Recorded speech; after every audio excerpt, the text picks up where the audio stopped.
kusasekuseni amabomba abhekele lapha eThekwini workshop.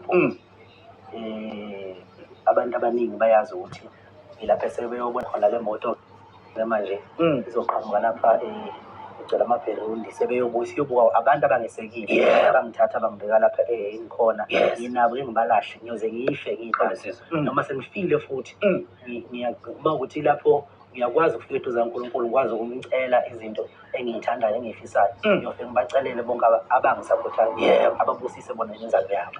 Uyabona ngoba bengasekho emhlabeni kodwa enzalweni yakhe nje umuntu owaseka mina engathi nganenhlanhla njengoba namanje benenhlanhla abantu abangicaputayo. Uyabona so kusasa ngizobe nginabo-ke bonke abantu lapha e-workshop kodwa sizoqala kuphi? Sizoqala khona e-workshop ngo-12 imoto ehlangana khona kodwa ngizobe ngingekho-ke mina. Kunebhasi lapha elikhulu elihamba amaphokopho. Lelo bhasi lelo-ke ngicabanga ukuthi lizobe selingithatha lapha ehhotela mina lapha engibe ngikhuthe khona. Bese-ke siyahamba-ke siyojika lapha sijikeleza lapha eMhlanga St. Sibuye singena KwaMashu. Masiphuma KwaMashu siyangena N2 sibheka ngapha koMlazi.